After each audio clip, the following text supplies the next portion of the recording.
안녕하십니까. 명쾌한 구독자 여러분, 이주영 한의사입니다. 여러분, 통풍 알아본 적 있으신가요? 통풍 질환. 저 같은 경우에 관절이 갑작스럽게 붓거나 아파가지고 통풍을 의심해 본 적이 있었고, 뭐 가성 통풍이라든가 통풍이라든가 이런 각종 검사를 해서 요산이 높게 나온 적이 있어요. 요산이 높게 나온 적이 있어가지고 통풍약도 처방받아 본 적이 있는데, 나중에 알고 보니까 그거는 아니었고요.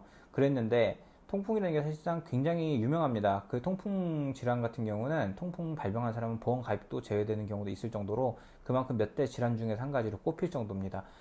죽는 병은 아니죠, 대체적으로. 다만 이게 계속적으로 관절이나 이런 데가 아예 뭐 사람이 생활이 불가능할 정도로 부어버리고, 통증의 강도로 따진다고 하면 산통하고 비교가 될 정도로 굉장히 세기 때문에 사실상 이 통풍 환자분들은 거의 스트레스성 진통제 아니면은 거의 생활하기가 불가능하다고 할 정도인데, 그러다 보니까 이분들이 그걸 계속 복용하다 보면은 사실상 이제 뭐 어지러움이라든가 어떤 쿠싱 신드롬이라든가 이런 부분에 노출될 가능성이 굉장히 높습니다. 그래서 그런 부분들에 대해 가지고 어떤 이제 해방될 방법이 없을까 해서 한의원들을 찾는 부분들이 있는데, 그런 부분도 있지만 사실상 이제 그건 이제 증상이 급격히 발병했을 때 얘기고요.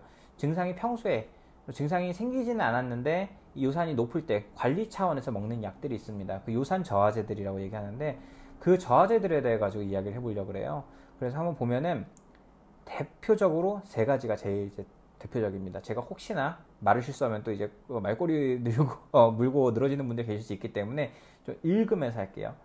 대부분 콜킨이라는 게 있죠. 콜킨 같은 경우는 급성 통풍 발작을 예방하는 차원인데, 부작용이 뭘까요? 무정자증, 탈모, 설사. 무섭죠. 그런데다가 페브릭이라는 게 있습니다. 페브릭이라고 하는 거는 저도 통풍 진단 받았을 때 처방받았던 게 페브릭정을 처방받았습니다. 요산 생성 자체를 억제를 해주는 거예요. 근데 문제는 뭐냐면 간 수치가 높아지고 면역이 악화된다. 그 다음에 자이로릭이라는 게 있습니다. 이거는 이제 요산을 배출시켜주는 거예요.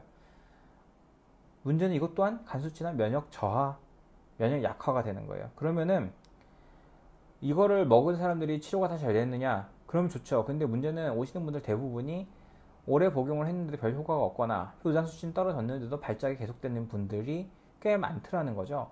그렇다라고 하면은 결국에는 포인트가 뭘지를 찾아봐야 되는 거예요. 뭐 음식이나 이런 부분들 그렇게 아픈데 음식을 조심 못했을까? 웬만큼 그냥 비만하고는 다르게 이거는 생활 자체가 안 돼버리기 때문에 대부분의 음식을 철저하게 조심합니다. 맥주부터 시작해가지고 뭐 등푸른 생선이나 퓨린이라고 하는 부분이 많이 들어있는 음식들을 조심하고 하는 부분들이 있는데, 얼마 전에 기사로 나온 게 있어요. 통풍 1년에 2번 넘게 겪는 사람들이 과연 요산저하제라든가 이런 약들을 끊어도 될까라고 하는 부분들이 있는데, 여기에 그 의사분께서 직접 이제 달아놓으신 말이 뭐가 있냐면, 통풍 환자는 평생 약을 복용하면서 관리해야 한다.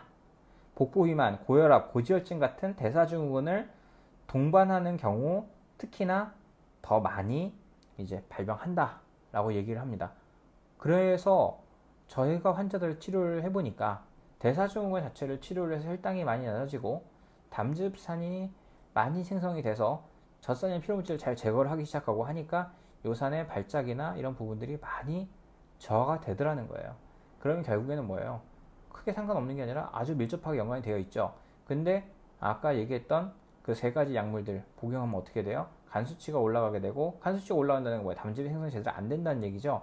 그러면은 당장의 요산 자체는 있을지 몰라도 어떻게 보면 감기에 항생제 쓰는 거나 마찬가지인 거죠. 감기 바이러스인데 그 증상 자체를 없애려고 세균을 없애는 항생제를 써서 치료하고 있는 작금의 상황과 똑같죠. 그러니까 어떻게 돼요? 항생제를 쓰게 되면 장내 세균이 다 죽어버리잖아요. 그것처럼 간 자체에서 젖산을 제거해주는 쓸개즙이 잘 생성이 돼줘야 되는데, 쓸개즙이 생성돼야 되는 간 수치를 올려버려요. 그럼 이게 치료가 되는 걸까요? 안 되는 걸까요?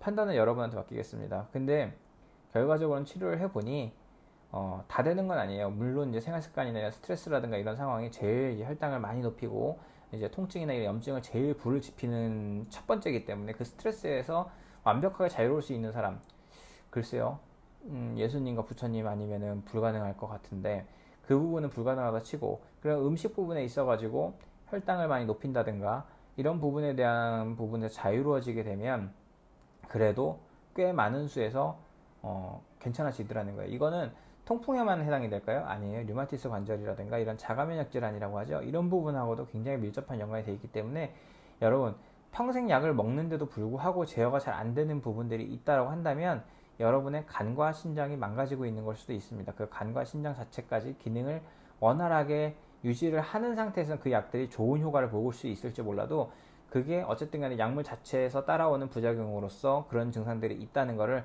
확인을 하시고 내가 어떤 치료를 하고 있고 이러기 때문에 내 몸에 이러하고 이걸로 인해서 연쇄적으로 생기는 부분들 간 수치가 상승하게 되면 슬개즙이 당연히 안 나오게 되고요. 그러면 지방대사나 이런 부분들이 안 되겠죠. 젖산 제거 안 되고요. 그러면 사람 몸에서 콜레스테롤도 올라가게 될 거고 이런 부분들까지도 분명히 생각하셔야 되는 부분입니다. 그렇기 때문에 약에다가 점점 통풍 하나 했더니 진통제 들어오고 진통제 들어오니까 또 위산보호제 들어오고 뭐 들어오고 하면서 점점 약의 수렁에 빠지지 마시고 정확한 내 몸을 분석을 하고 내 상태가 어떤 약이 맞을지 아까도 얘기했지만 하나는 요산 배출을 시켜주고 하나는 요산 생성을 억제시켜주고 이런 게 있잖아요. 그러면 나한테 더 맞는 게 어떤 건지를 정확하게 좀 찾아갈 필요가 있습니다. 그렇기 때문에 병원에서 주는 약만 먹지 마시고 그걸로 먹다가 제어가 잘 안 되면 한 번쯤은 의사분하고 상담을 해보시는 것도 도움이 될 거고요. 그렇게 해가지고도 만약에 제어가 잘 안 된다라고 하면은 대사증후군을 치료한다든가 이런 관리를 할 수 있는 내과적인 오장육부의 균형을 잡아줄 수 있는 한의원 치료 아주 주요합니다.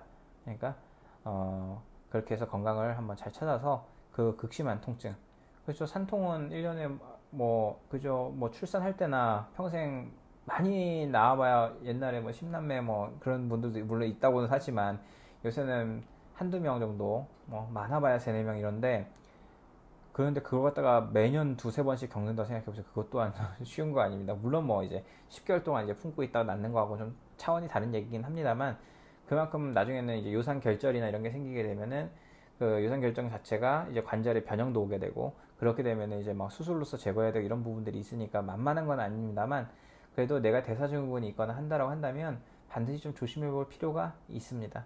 그래서 대사증후군부터 잡고 몸 상태가 좀 좋아지게 만들고 나서 그 다음에 극복을 해보시는 것도 좋은 방법이니까 한의원 한번 찾아오시는 게 좋을 것 같습니다. 네, 구독, 좋아요, 알림 설정 부탁드립니다.